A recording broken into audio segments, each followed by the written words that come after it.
إن الحمد لله نحمده ونستعينه ونستغفره ونعوذ بالله من شرور أنفسنا وسيئات أعمالنا من يهده الله فلا مضل له ومن يضلل فلا هادي له وأشهد أن لا إله إلا الله وحده لا شريك له وأشهد أن محمدا عبده ورسوله يا أيها الذين آمنوا اتقوا الله حق تقاته ولا تموتن إلا وأنتم مسلمون يا أيها الناس اتقوا ربكم الذي خلقكم من نفس واحدة وخلق منها زوجها وبث منهما رجالا كثيرا ونساء واتقوا الله الذي تساءلون به والأرحام إن الله كان عليكم رقيبا يا أيها الذين آمنوا اتقوا الله وقولوا قولا سديدا يصلح لكم أعمالكم ويغفر لكم ذنوبكم ومن يطع الله ورسوله فقد فاز فوزا عظيما أما بعد فإن أصدق الحديث كتاب الله تعالى وخير الهدي هدي محمد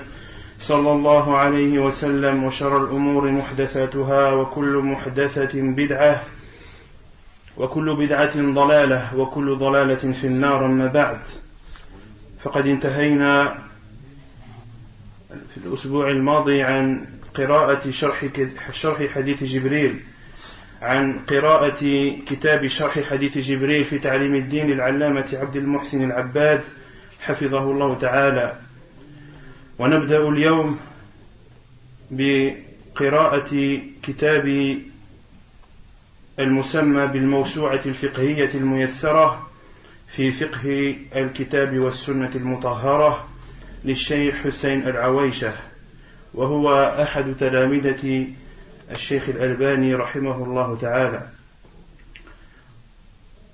ورأيت مناسبا لهذا أن نذكر نبذا عن سيرة الإمام الألباني رحمه الله تعالى.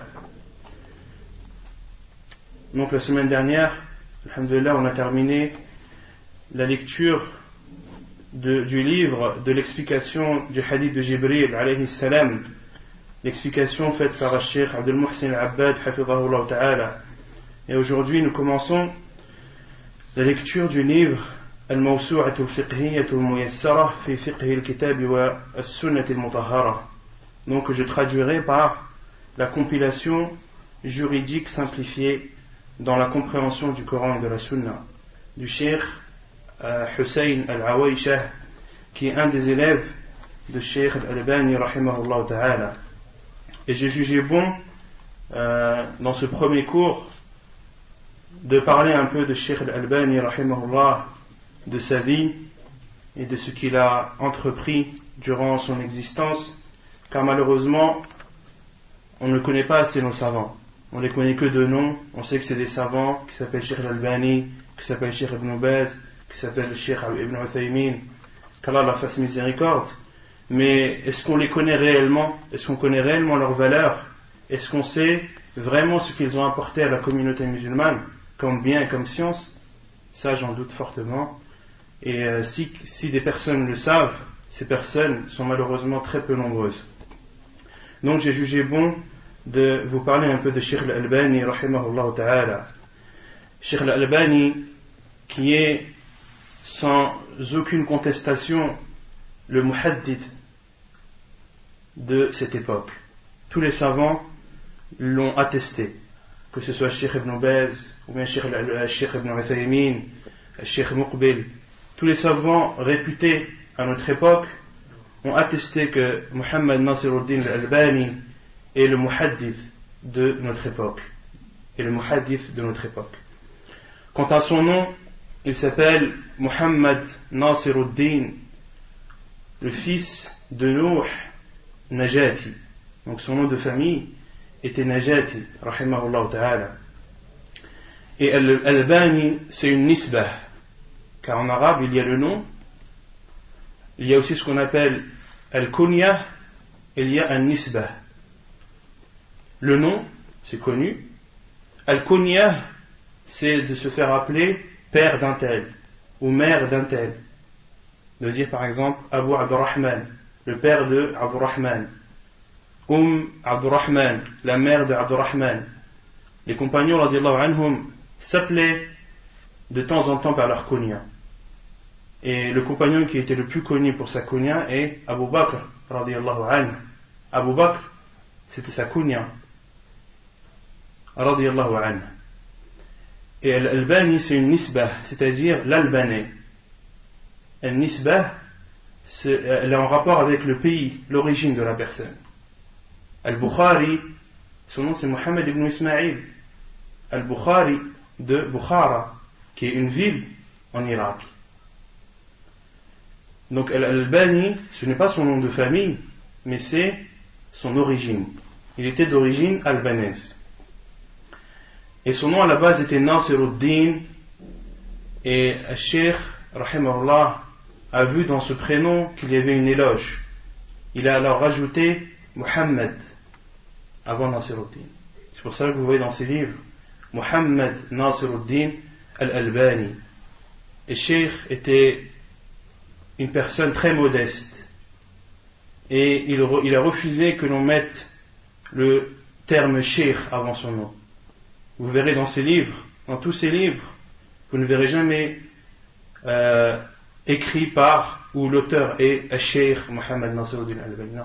Vous verrez uniquement Muhammad Nasiruddin al-Albani. Et ceci nous montre la modestie de ce grand savant. Il est né en 1914. Il est né à Ashkudara, qui était à l'époque la capitale de l'Albanie. Donc le cheikh est né en 1914. L'année équivalente à l'année 1332 de l'Hégire. Son père, Nuh, était une référence, était une personne de science dans son pays. Les gens retournaient à lui posaient des questions. Il faisait partie des personnes qui détenaient la science dans son pays, qui est l'Albanie.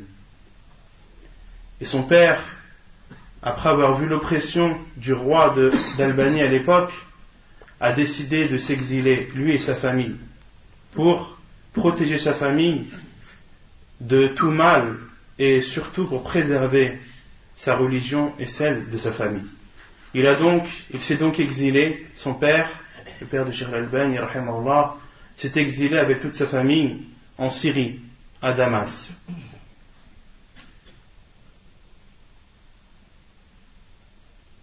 Et Cheikh Al-Albani, rahimahullah, à Damas, a fini l'école primaire. Et son père, après avoir constaté que les professeurs qui étaient présents n'étaient pas des bons professeurs, et que le cadre n'était pas un cadre islamique, il a préféré enseigner à son fils. Et il lui a préparé un programme spécifique. Et Cheikh Al-Albani, rahimahullah, par l'intermédiaire de son père, a appris le Coran par cœur. Son père lui a également enseigné la langue arabe, il lui a enseigné la conjugaison, il lui a enseigné le fiqh selon le madhab hanafi, car son père avait appris la religion selon le fiqh hanafi. Et quand, à la première fois que Cheikh Al-Albani, rahimahullah, a commencé à apprendre la science du hadith, c'était suite à un fait tout simple qui a déclenché en Cheikh Al-Albani, rahimahullah, l'envie et la soif d'apprendre la science du hadith. Cheikh Al-Albani raconte, qu'Allah lui fasse miséricorde, que quand il était en Syrie, qu'il était adolescent, il avait l'habitude de lire les histoires arabes, comme les Mille et une nuits. Il aimait aussi lire les romans policiers de Arsène Lupin, par exemple. Et un jour, dans un kiosque, il a vu une revue appelée Al-Manar. C'était une revue islamique. Et Cheikh Al-Albani a feuilleté cette revue et a vu un article de Mohammed Rashid Rida, qui était un savant à l'époque. Mohammed Rashid Rida, qui avait, dans son article, fait des commentaires sur le livre de Al-Hafidh al-Iraqi. Al-Hafidh al-Iraqi, qui est un des grands savants dans la science du hadith. Dans son livre, Donc Al-Hafidh al-Iraqi a fait un livre où il écrit ses remarques sur les hadiths rapportés dans un autre livre qui est traduit en français et qui est connu, un livre de Hamad al-Ghazali qui s'appelle en français, en arabe Ihya Ulumuddin, en français je crois que c'est la revivification des sciences islamiques religieuses, la revivification des sciences religieuses.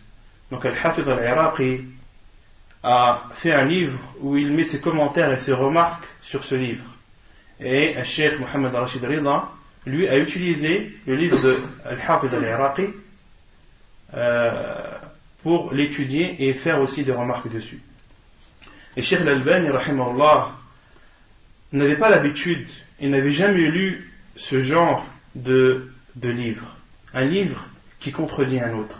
Un livre qui rectifie les erreurs d'un autre livre. Cheikh Al-Albani n'avait pas cette notion, il n'avait jamais lu ça. Et cette méthode lui avait beaucoup plu. Il a donc décidé de se procurer le livre de Al-Hafidh al-Iraqi. Mais c'est un livre à l'époque qui était cher et Cheikh Al-Albani n'avait pas les moyens de se procurer ce livre. Il a donc loué ce livre avec les peu de moyens qu'il avait, avec le peu de moyens qu'il avait. Cheikh Al-Albani rahimahullah a loué le livre une certaine période et a décidé de le recopier. Donc Cheikh Al-Albani s'est mis à recopier le livre de Al-Hafidh al-Iraqi. Il a recopié le livre et a mis des annotations sur les termes qu'il ne comprenait pas. Il a recherché les termes qu'il ne comprenait pas et a fait des ajouts sur le recopiage qu'il faisait. Jusqu'à ce que, à la fin, Cheikh Al-Albani rahimahullah a recopié plus de 2000 pages, plus de 2000 feuilles de ses propres mains. Et ceci était son premier chantier dans la science du hadith. C'était la première chose que Cheikh Al-Albani a fait dans la science du hadith. Et à l'époque, il avait 17 ans. Vous imaginez une personne de 17 ans qui recopie un livre et à la fin, il se retrouve avec 2000 feuilles écrites de ses propres mains.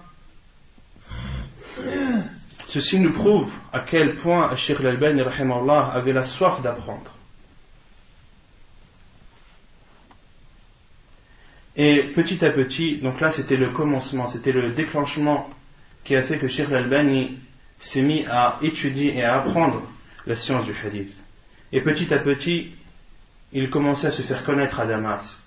Les savants et les méchaïrs de Damas commençaient à entendre parler de lui et de ses travaux. Cheikh Al-Albani rahimahullah au début était menuisier. Mais ce métier ne lui convenait pas. Il était assez difficile physiquement et surtout c'était un métier qui prenait tout son temps. Et Cheikh Al-Albani lui devait trouver un métier qui lui permette d'apprendre sa religion et de faire ses études et ses recherches. Son père, Nouh, était horloger. Il a donc enseigné à son fils le métier d'horloger. Donc Cheikh Al-Albani rahimahullah a appris le métier d'horloger de son père. Et après avoir travaillé avec son père et l'avoir aidé, Cheikh Al-Albani rahimahullah a décidé d'ouvrir sa propre boutique. Il a ouvert sa boutique d'horloger et il faisait un travail tellement minutieux et tellement parfait qu'il était connu à Damas, qu'il avait une réputation de bon horloger à Damas. Et Cheikh Al-Albani travaillait dans sa boutique pour avoir de quoi se nourrir et de quoi nourrir sa famille, de quoi survivre, de vivre. Et tout le reste du temps, il se dirigeait vers Al-Maktabat al-Zahiriyya, cette grande bibliothèque qui est à Damas, une des bibliothèques les plus riches du Moyen et du Proche-Orient, une des plus riches de la terre. Elle comporte des milliers et des milliers de manuscrits et des livres concernant l'islam et en particulier la science du hadith. Cheikh Al-Albani rahimahullah a énormément profité de cette bibliothèque et c'était d'un bienfait d'Allah subhanahu wa ta'ala sur lui. Il y passait au minimum 12 heures par jour dans cette bibliothèque. Tous les jours. Il y passait au minimum 12 heures par jour. Il étudiait il étudiait les manuscrits, il rectifiait, il recopiait, il faisait des recherches, il apprenait. Et les employés de la bibliothèque ont vu cet acharnement de Cheikh et cette grande motivation et ont décidé de lui consacrer une pièce propre à lui, une pièce où il pouvait faire ses recherches et ses démarches en toute tranquillité. Et Cheikh Al-Albani rahimahullah était tellement motivé et avait tellement la soif d'apprendre, et les employés de la bibliothèque ont vu cette motivation de plus en plus grandir et accroître, et ils ont décidé de lui donner et de lui céder les clés de la bibliothèque. Et Cheikh Al-Albani rahimahullah venait avant les employés le matin et repartait après eux le soir. Et il restait tout ce temps dans la bibliothèque, au milieu des livres et des manuscrits.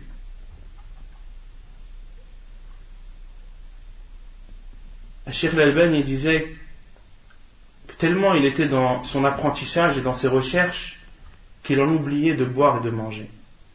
Les employés de la bibliothèque disaient que Cheikh Al-Albani mangeait très peu et buvait très peu, même pendant les jours chauds où la personne a besoin de se rassasier. Mais Cheikh Al-Albani était dans un autre monde.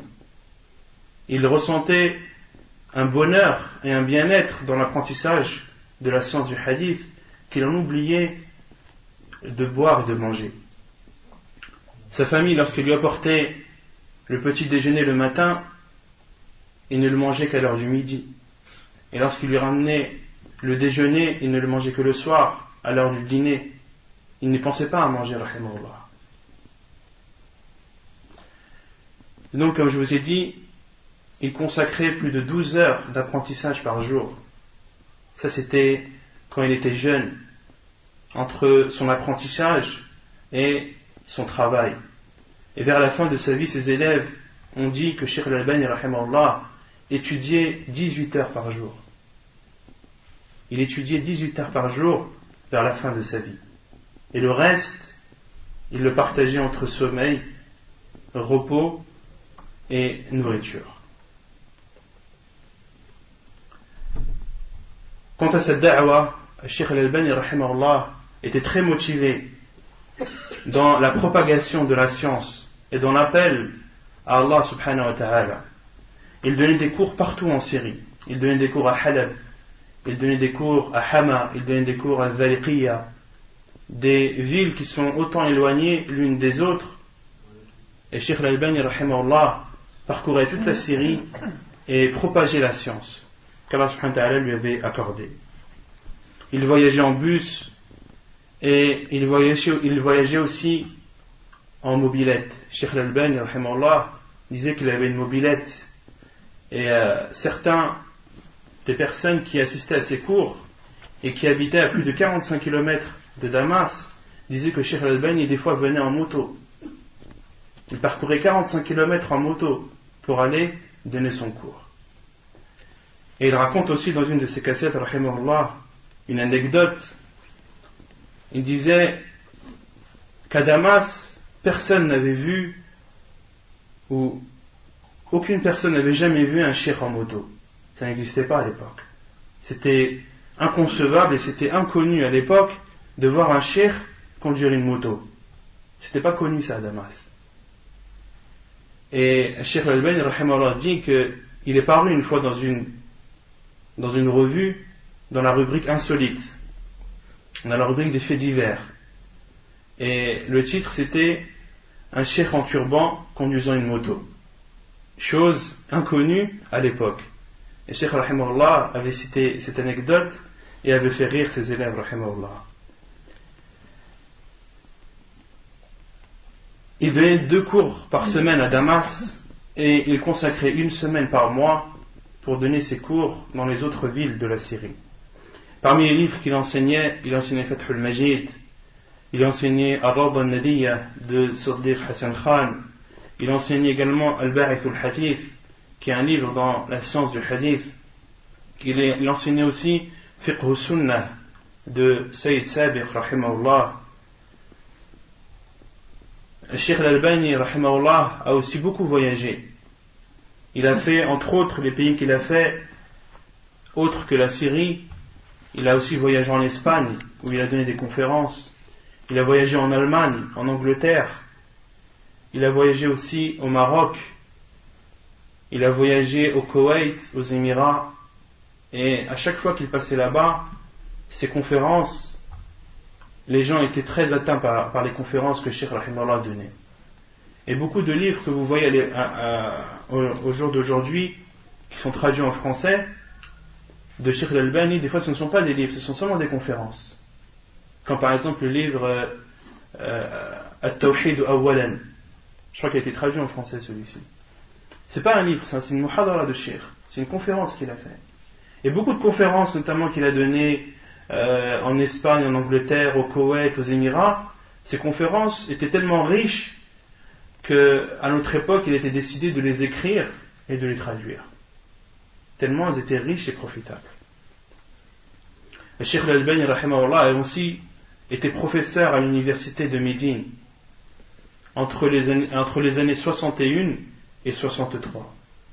Les autorités saoudiennes l'ont appelé et lui ont proposé d'enseigner la science du hadith dans l'université islamique de Médine, qui est encore présente et existante à notre époque. Et Cheikh Al-Albani, rahimahullah, a beaucoup de souvenirs, de bons souvenirs de cette époque. Et ces années qu'il a passées à Médine l'ont beaucoup touché et il en a gardé de très bons souvenirs. Et Cheikh Al-Albani, rahimahullah, avait fait la différence entre lui et les autres professeurs qui étaient présents à l'université. Entre les cours, Cheikh Al-Albani, contrairement aux autres professeurs qui allaient dans la salle de repos boire le thé et le café, Cheikh Al-Albani, rahimahullah, restait avec les élèves. Il s'asseyait sur le sable autour des élèves qui lui posaient des questions. Cheikh Al-Albani, rahimahullah, était proche de ses élèves. Certains d'entre eux disent que Cheikh Al-Albani avait une voiture qui était toujours pleine. Il déposait des fois des élèves chez eux, et la voiture de Cheikh Al-Albani était connue pour être toujours pleine de jeunes et de ses élèves. Et ceci avait créé un peu de remarques de la part des autres professeurs qui considéraient qu'un cheikh devait avoir une autorité, devait avoir un respect et qu'il ne devait pas trop se mélanger avec ses élèves. Mais Cheikh Al-Albani ne voyait pas la chose comme ça. Lui, s'il était venu, c'était pour enseigner, pour éduquer ses élèves. Pas uniquement de faire des cours académiques auxquels les élèves ne profiteraient qu'en classe. Non, le Cheikh Al-Albani, rahimahullah, pour lui, l'enseignement c'est plus vaste, ça ne se restreint pas uniquement aux cours qui sont donnés en classe. C'est beaucoup plus vaste. Et parmi ses élèves qui ont pris de lui dans l'université de Médine, il y a Cheikh Abdul Muhsin Abbad. Cheikh Abdul Muhsin Abbad est un des élèves de Cheikh Al-Albani, rahimahullah, de même que Cheikh Rabi' ibn Hadi al-Madkhali était l'élève de Cheikh Al-Albani à l'université de Médine. Aussi Cheikh Muqbil, rahimahullah, a aussi pris la science et a été un des élèves de Cheikh Al-Albani à Médine. Donc ça c'était en rapport avec sa prêche et sa da'wa. Quant à son comportement, il y a beaucoup de choses à dire dessus. La première, Cheikh Al-Albani, rahimahullah, a détesté qu'on fasse ses éloges, détesté qu'on dise du bien de lui. Et comme je vous l'ai dit au début, Cheikh Al-Albani a refusé d'écrire à Cheikh dans ses livres, dans le début de ses livres. Vous verrez toujours Muhammad Nasiruddin Al-Albani.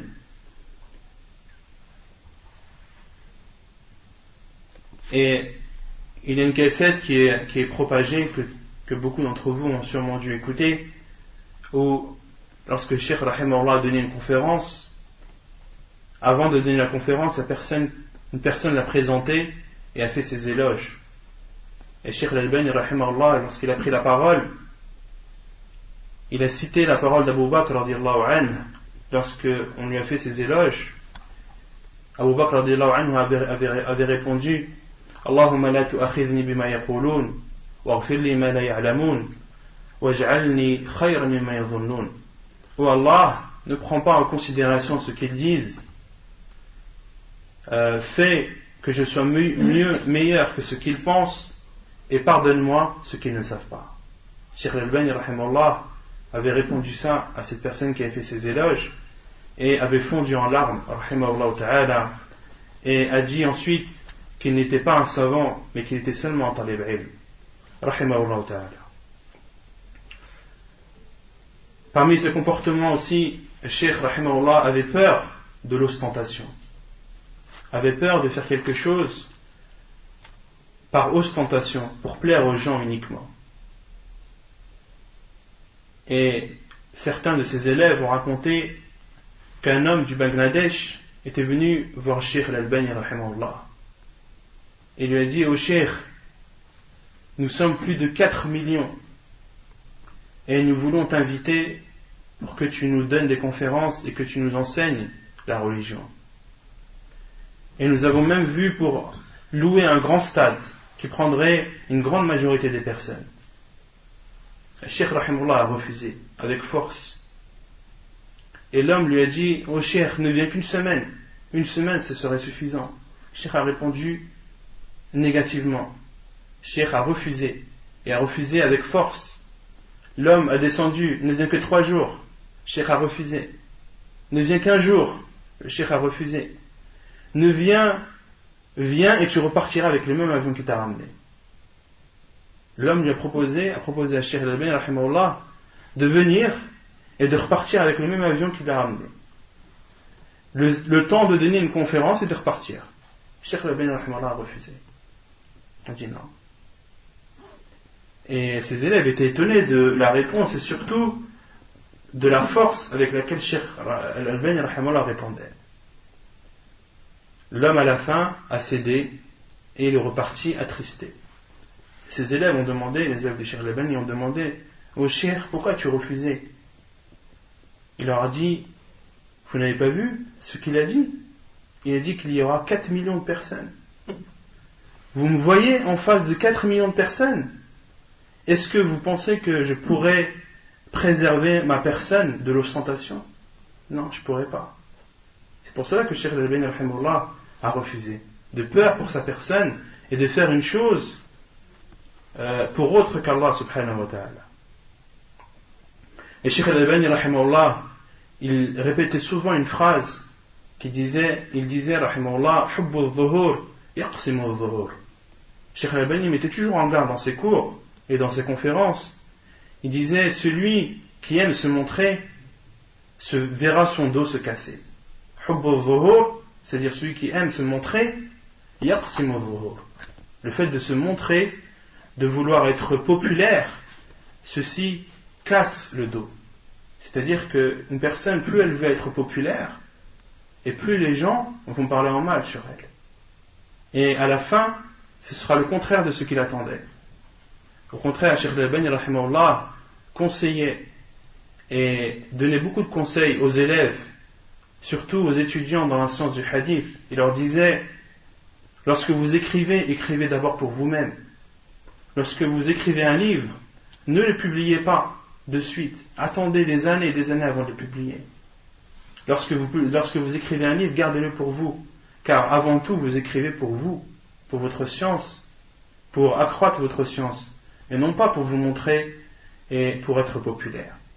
Donc Cheikh Al-Albani conseillait aux élèves, aux étudiants dans la science islamique en général, et dans la science du hadith en particulier, d'écrire et de ne pas publier maintenant, d'attendre des dizaines d'années avant de publier un livre. Et Cheikh Al-Albani donnait aussi des conseils. Par exemple, il disait aux étudiants de la science du hadith: lorsque vous étudiez un hadith et que vous étudiez son authenticité et que vous êtes arrivé à une conclusion, ne dites pas le hadith est faible, dites la chaîne de transmission est faible.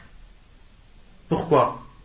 Parce que le hadith que vous avez eu entre vos mains, avec sa chaîne de transmission bien particulière, certes, vous avez conclu que cette chaîne est faible, mais ne concluez pas que le hadith est faible.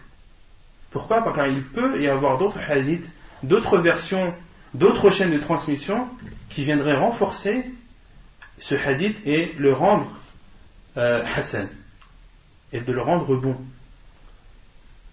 Ceci, Cheikh Al-Albani leur disait pour ne pas que les élèves se précipitent. Non, Cheikh Al-Albani n'aimait pas la précipitation. Une fois, je m'en rappelle, dans une de ses cassettes, un homme l'appelle et lui posait une question dans un point bien particulier de la science du hadith.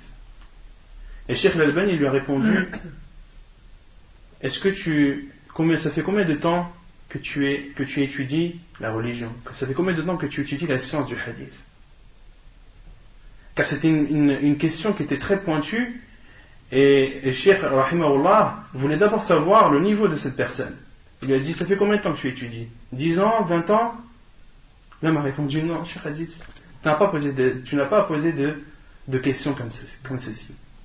Cheikh, directement il est parti, il a dit: combien de temps tu as étudié? 10 ans, 20 ans? Qui d'entre nous a étudié 10 ans, 20 ans la science du hadith? Rares sont les personnes à notre époque qui ont étudié la science du hadith pendant 10 ans, 20 ans, 30 ans. Donc le Cheikh Al-Albani rahimahullah conseillait aux élèves de ne pas se précipiter. Et surtout la science du hadith est une science qui est très difficile, qui demande beaucoup de patience, beaucoup de recherche et surtout beaucoup de temps. Parmi ses comportements aussi, Cheikh Al-Albani rahimahullah avait le sens de la fraternité. Un de ses élèves avait l'habitude de l'appeler tous les jours pour prendre de ses nouvelles et pour le questionner éventuellement. Et un jour, cet élève n'a pas appelé Cheikh. Al-Albani. Et cet élève s'est vu surpris, a entendu le téléphone de chez lui sonner. Il décroche, et qui est à l'autre bout du fil? Cheikh Al-Albani rahimahullah. Et il lui a dit: tu ne m'as pas appelé aujourd'hui, je me suis inquiété, je t'appelle pour savoir si tu vas bien. Vous imaginez l'effet que ça fait dans le cœur d'un élève que son cheikh l'appelle uniquement pour prendre de ses nouvelles.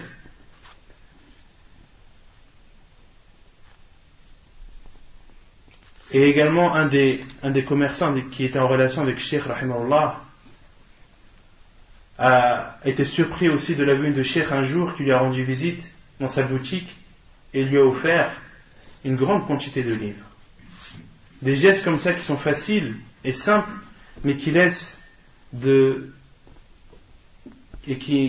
la personne très surprise dans le bon sens du terme. Parmi aussi ses comportements, Cheikh Al-Albani rahimahullah était une personne qui pleurait beaucoup, rahimahullah.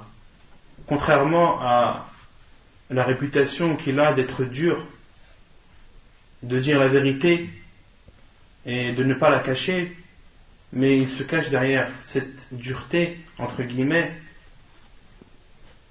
un cœur qui est tendre et doux, et ses larmes coulaient facilement, rahimahullah.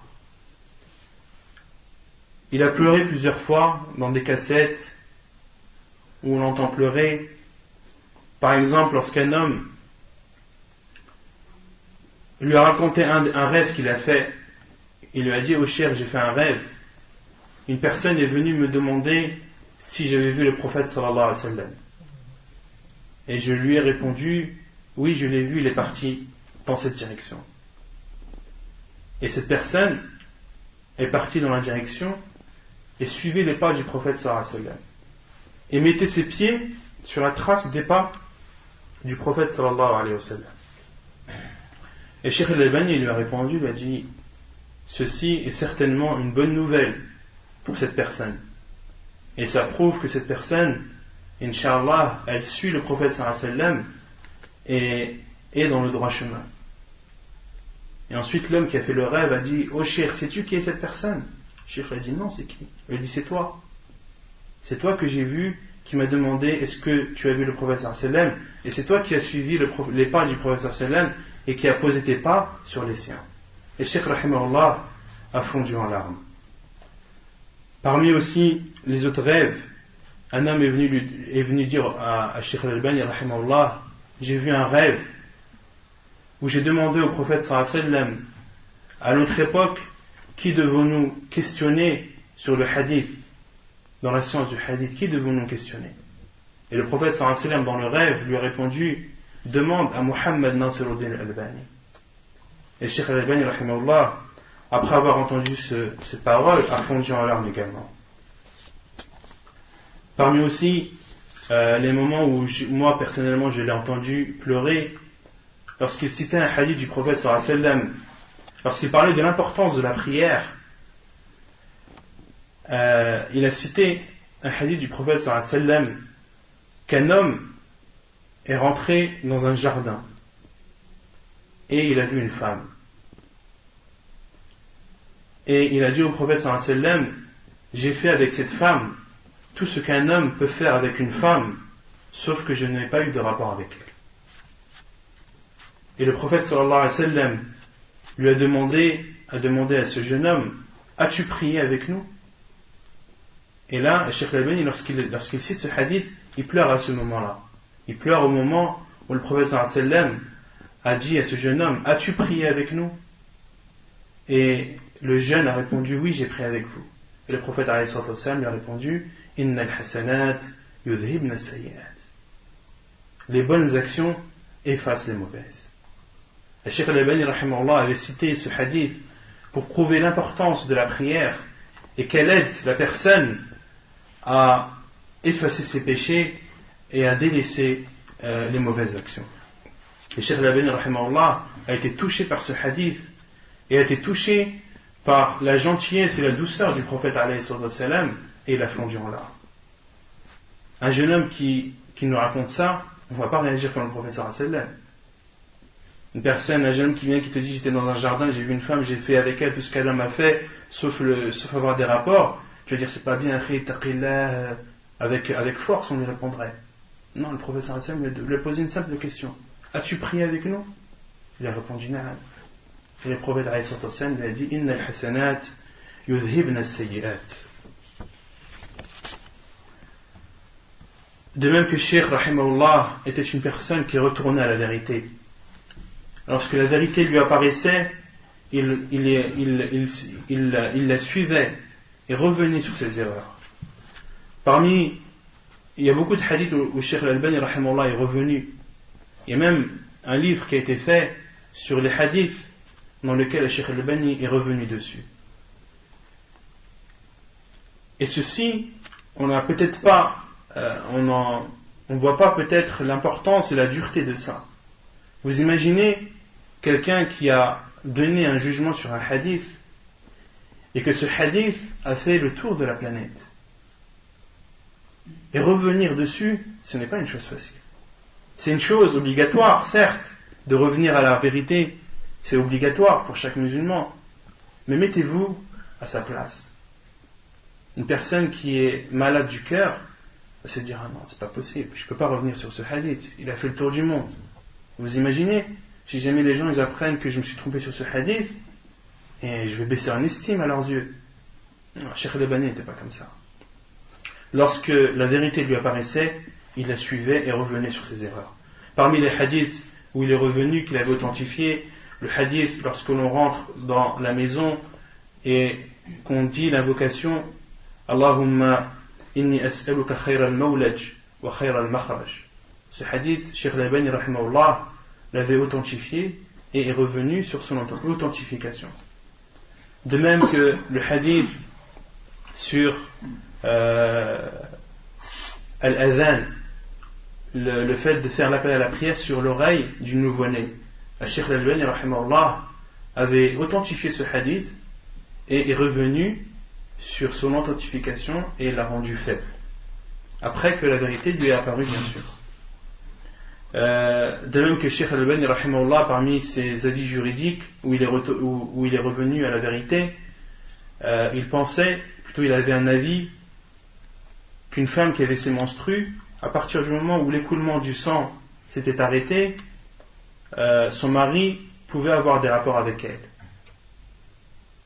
sans le besoin de se laver. La femme n'avait pas besoin de se laver. Le simple fait que l'écoulement s'arrête, ceci autorisait à l'homme d'avoir des rapports avec elle. Et Cheikh Al-Albani rahimahullah est revenu sur cet avis et a suivi l'avis de la plupart des savants qui disent que lorsqu'une femme se menstrue, pour que son mari puisse avoir des rapports avec elle, il faut tout d'abord que l'écoulement du sang s'arrête, que la femme se lave, qu'elle fasse le ghusl. Et c'est uniquement après qu'elle s'est lavée que son mari peut avoir des rapports avec elle. Parmi ses comportements aussi, rahimahullah, sa patience. Le cheikh, rahimahullah, était une personne dotée d'une grande patience.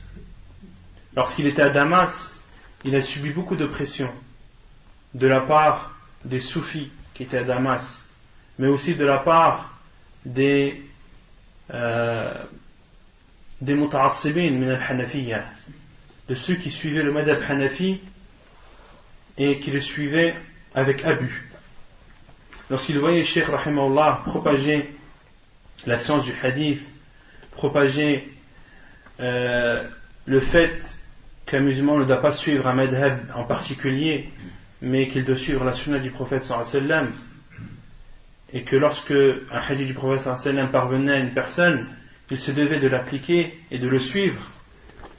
De même que le prêche de Cheikh al-Albani rahimahullah au Tawhid, il appelait au Tawhid, et également il a fait un livre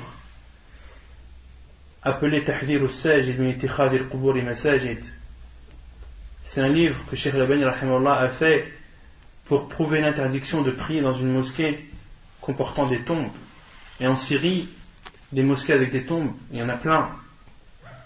Donc tout ceci a fait que ces personnes, parmi les soufis, les muta'assibin et les hanafiyya, sont partis se plaindre chez les autorités.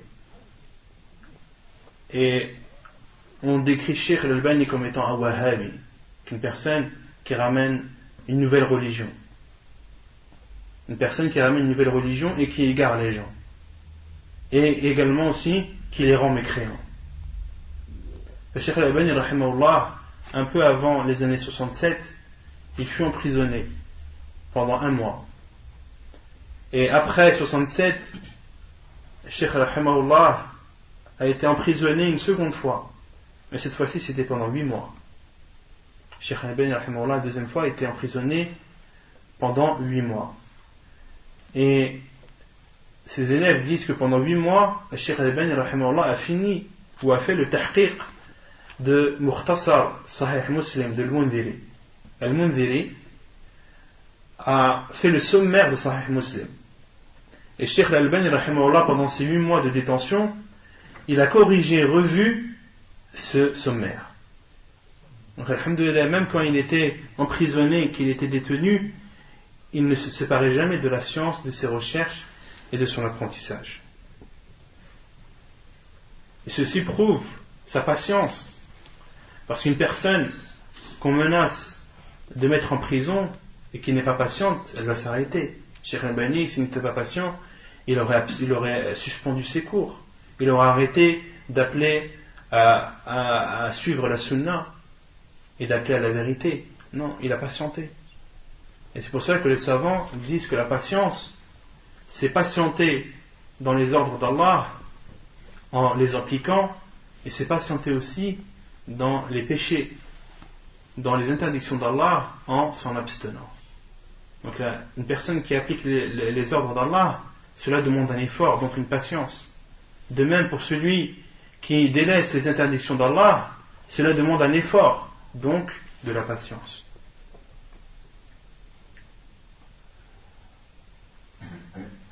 Et la première fois qu'il avait été emprisonné, il avait été emprisonné dans la même prison où avait été détenu Cheikh al-Islam ibn Taymiyyah rahimahullah.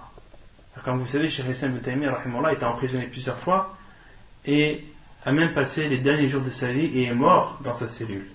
Rahimahullah ta'ala. Parmi aussi les choses qui prouvent sa patience, c'est que vers la fin de sa vie, alors qu'il était très malade, Cheikh al-Albani rahimahullah étudiait 18 heures par jour.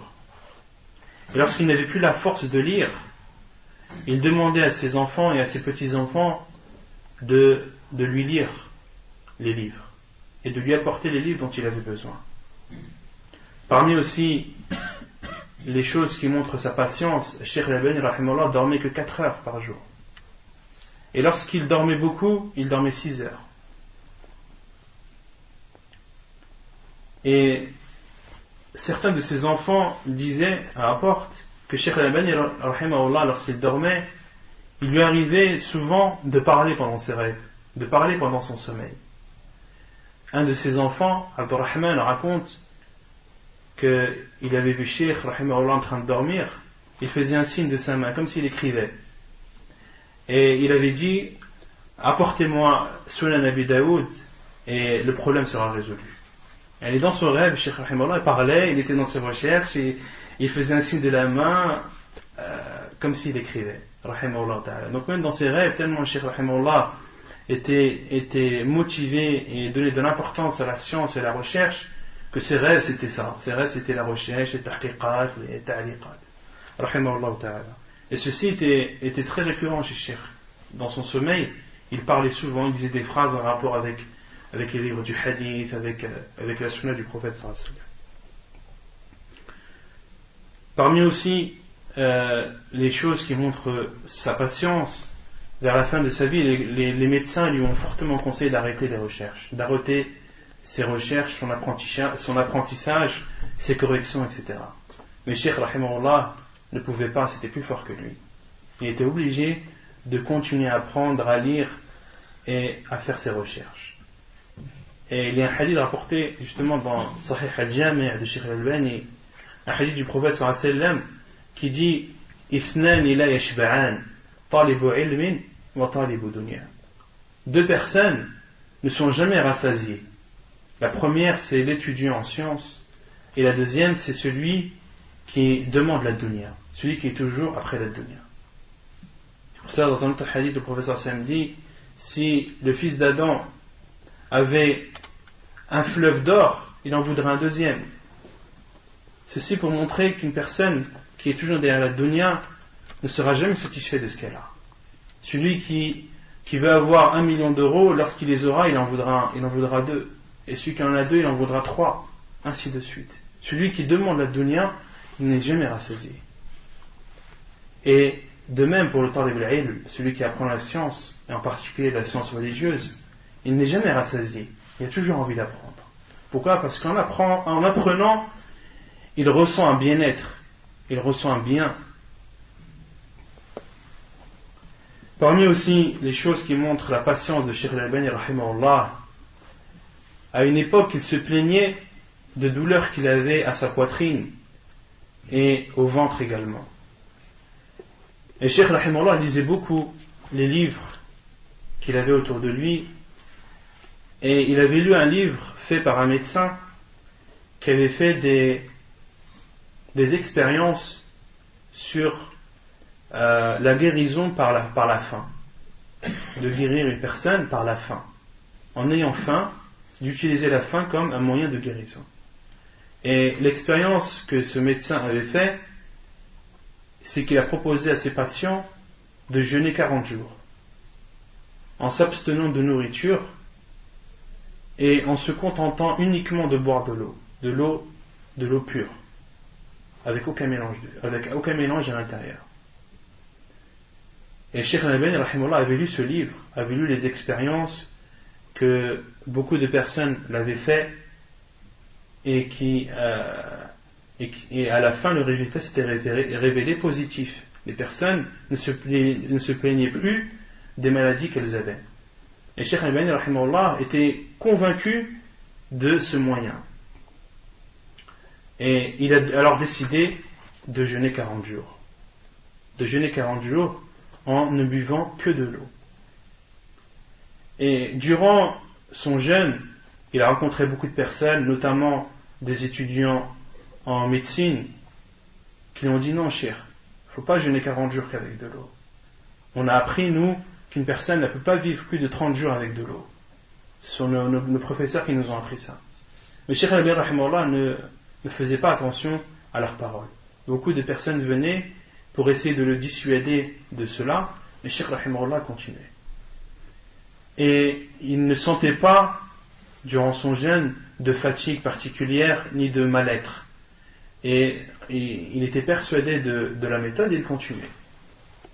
Il a donc jeûné 40 jours en ne buvant que de l'eau. Rahimahullah ta'ala. Et pendant ces 40 jours, il voyageait toujours dans toute la Syrie.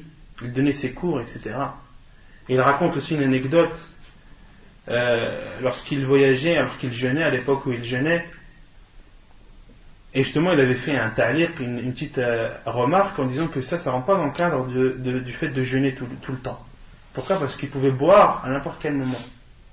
Parce qu'il y a un hadith du professeur sallam qui interdit de jeûner tout le temps. De jeûner tout le temps est interdit. Et Cheikh Al-Albani rahimahullah avait fait une petite remarque en disant que cela ne rentre pas dans le cadre du jeûne sans interruption, car il buvait de l'eau. Il buvait à sa guise. Lorsqu'il voulait boire, il pouvait boire. Et il raconte, lorsqu'il était parti en voyage, le bus s'est arrêté pendant une demi-heure à l'heure du déjeuner. Et il s'est arrêté devant un restaurant.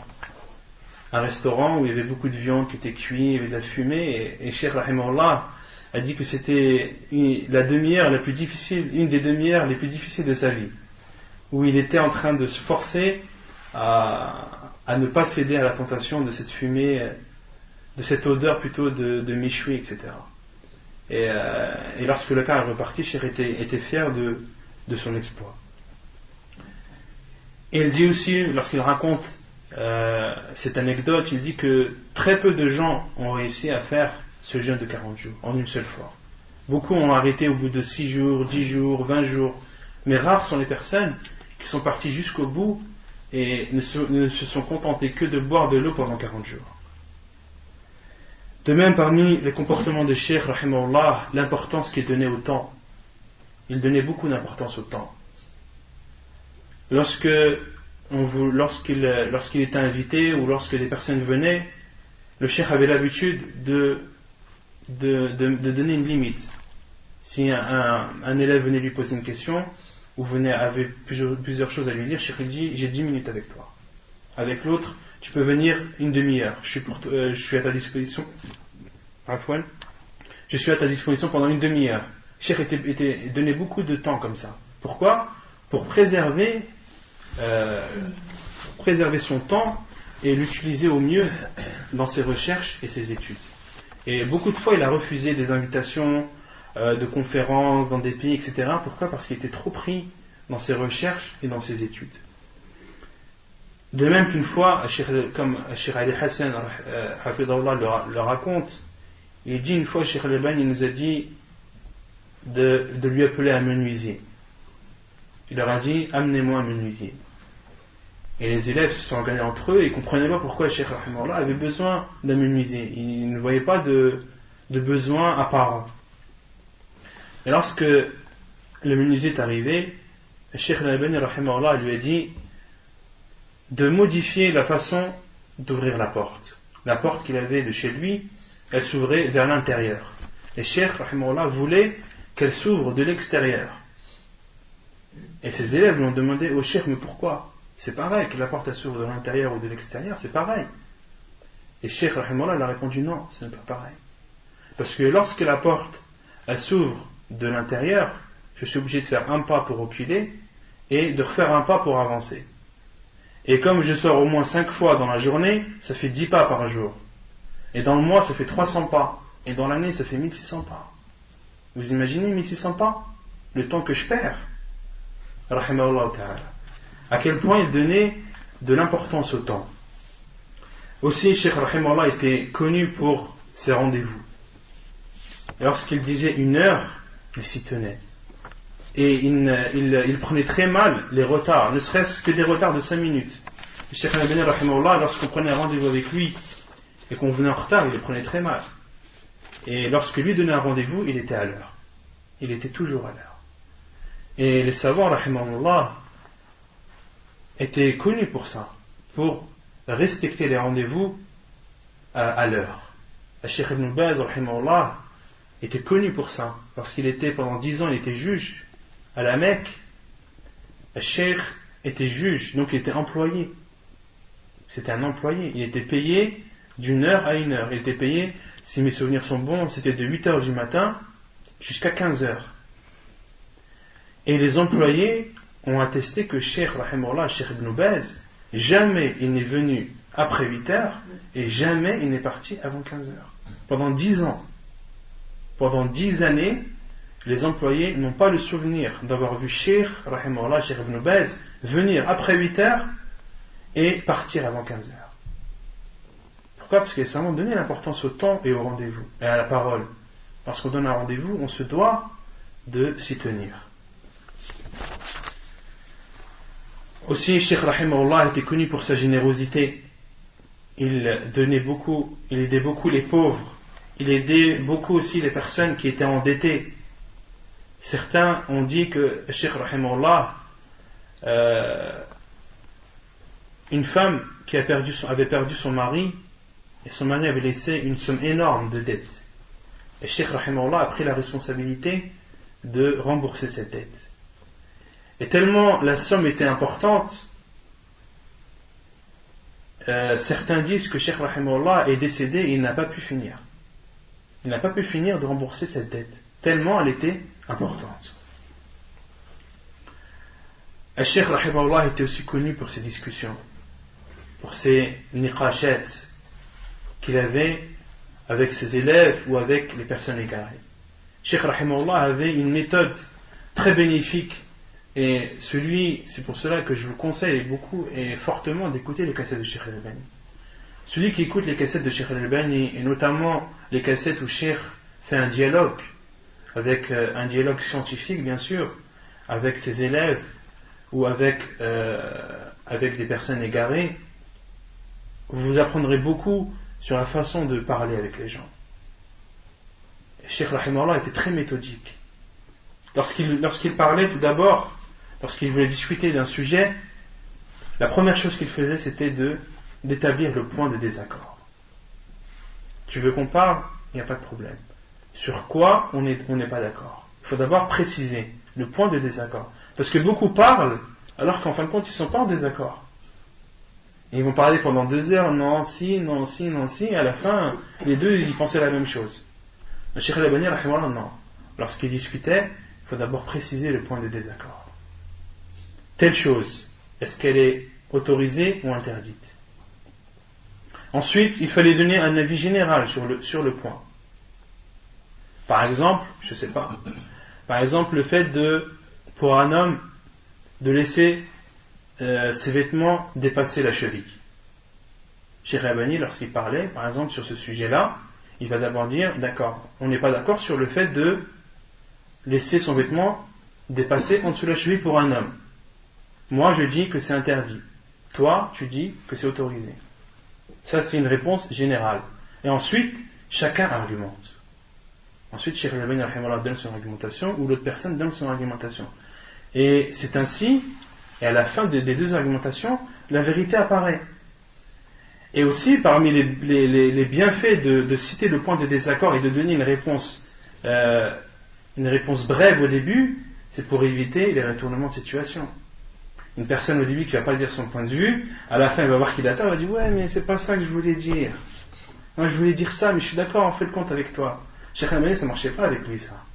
Au début tu m'as dit c'est autorisé, à la fin c'est pas tu me dis non j'avais pas dit ça, j'ai dit ça. Vous avez compris? Cheikh rahimahullah, à chaque fois il disait, par exemple, un terme qu'il disait souvent, il disait hida. Par exemple, ça y est, t'as dévié. Quand il parlait à la personne, il disait t'as dévié, ça y est. Tu es en train de faire un lef au dawaran. Il disait souvent aussi ça, Cheikh rahimahullah. Tu es en train de zigzaguer là. T'es pas clair dans tes positions. Et je vous conseille fortement d'écouter les cassettes de Cheikh Al-Albani rahimahullah, surtout pour les débutants en langue arabe et pour bien sûr ceux qui ont l'arabe, mais d'écouter les cassettes de Cheikh Al-Albani rahimahullah va beaucoup vous aider dans la compréhension de la langue arabe. Parce que Cheikh rahimahullah, dans ses cassettes, il était âgé, il parle doucement, son vocabulaire n'est pas difficile à comprendre, et vous allez apprendre beaucoup de choses, tout d'abord dans la science, mais aussi dans la façon de parler, dans le comportement. Par exemple, j'ai le souvenir dans une des cassettes où Cheikh rahimahullah, lorsqu'il le suivait même quand il était à Jeddah, qui faisait des cours et des conférences là-bas, des questions-réponses, Les élèves le suivaient même quand Cheikh sortait de la salle, qu'il allait dans sa voiture, on entend le bruit des voitures, des klaxons, on entend le bruit de la porte de la voiture qui se referme. Et à un moment, il y a un élève, une personne qui pose une question à Cheikh, et on comprend du contexte que Cheikh est dans la voiture, car on entend la porte qui se ferme, et que la personne est au rebord de la fenêtre, et qui pose la question à Cheikh. Et en posant la question, Cheikh lui dit: pourquoi est-ce que tu regardes mes parties? On comprend que la personne était accoudée et qu'elle avait la tête baissée et le regard dirigé vers les parties de Cheikh. Et Cheikh l'a repris, il a dit: pourquoi tu regardes mes parties?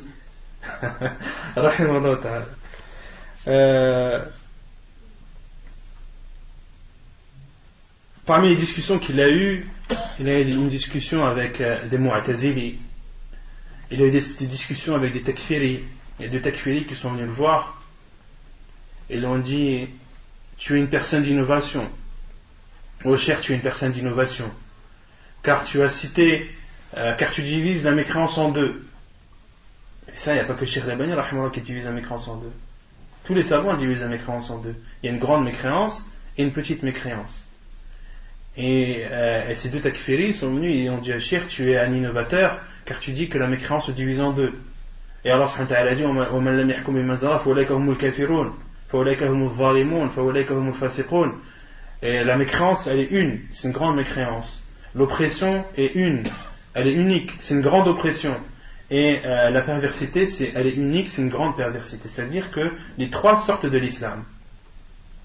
Et Cheikh Rahimahullah lui a dit: tu es sûr de ce que tu dis?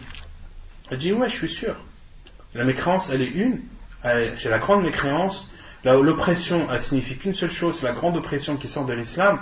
De même pour la perversité. Cheikh lui a dit: tu campes sur ton avis? L'homme lui a répondu oui. Et Cheikh Al-Albani rahimahullah a demandé à un de ses élèves de lui apporter Al-Fahras Al-Mu'jam Al-Mufahras bi Alfaz Al-Hadith, un livre qui est une référence dans la recherche des hadiths. Ou par exemple, si vous voulez chercher un mot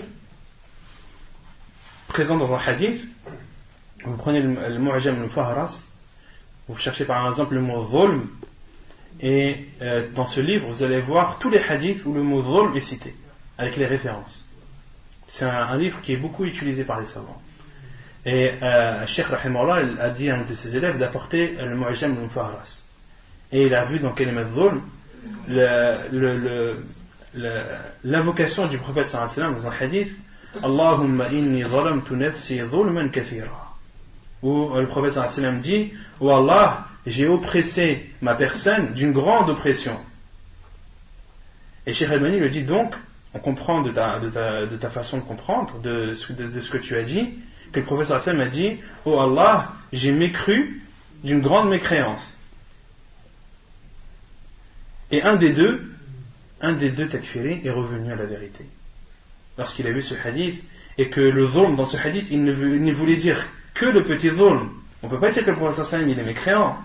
Donc l'oppression dans ce hadith, elle veut obligatoirement dire la petite oppression.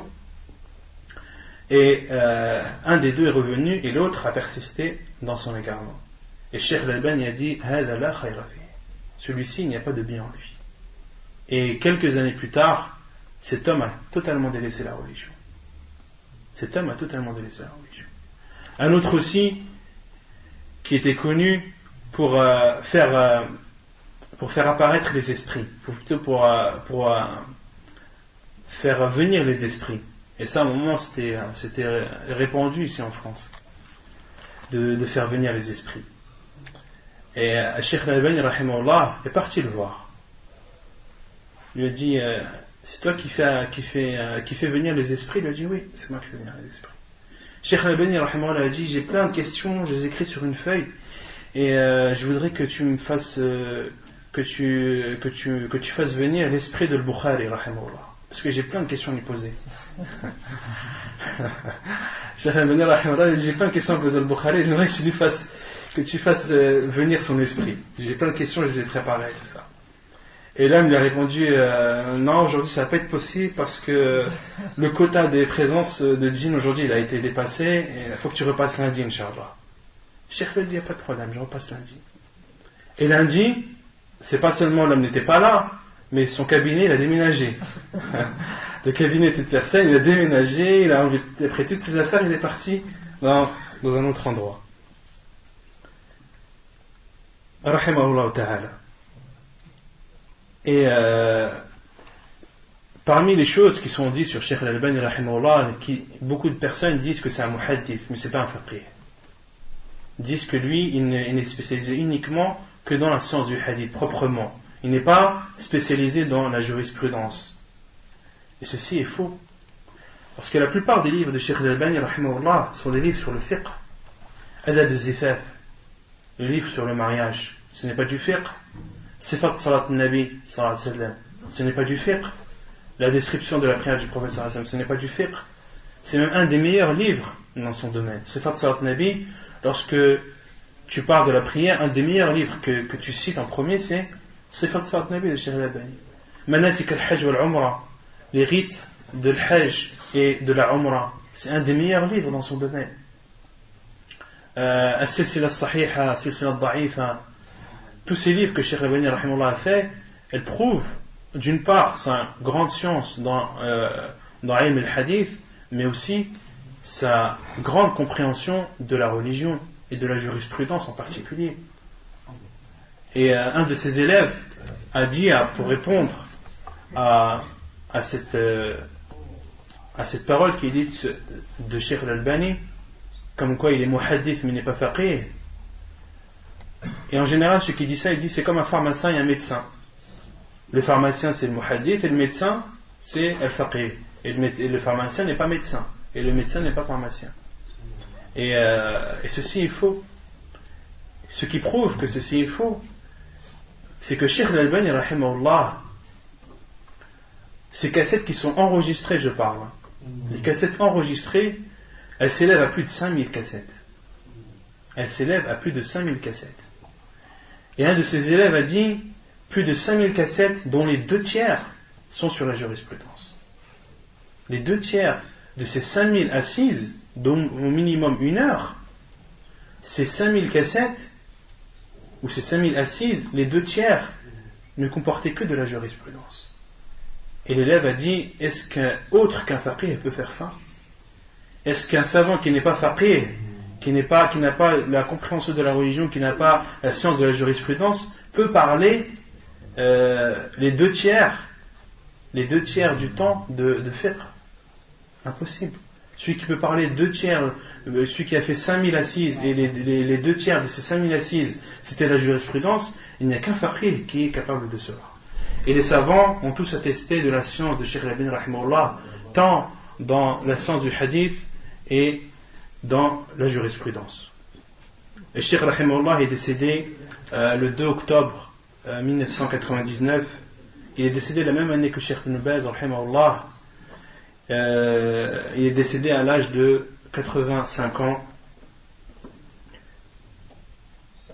Et Cheikh rahimahullah en tout a étudié plus de 60 ans la science du hadith. Il a passé 60 années à étudier la science du hadith rahimahullah. Et je termine par une phrase qu'il a dite rahimahullah ta'ala dans la fin de sa vie. Il a dit une phrase qui veut dire beaucoup de choses et par laquelle je vais terminer. Il dit rahimahullah dans la fin de sa vie, plus les jours passent et plus je me rends compte de mon ignorance. Sallallahu wa sallam wa baraka ala nabina Muhammad wa ala alihi wa sahbihi ajma'in. Donc la semaine prochaine, Inch'Allah, on va continuer. On va commencer plutôt la lecture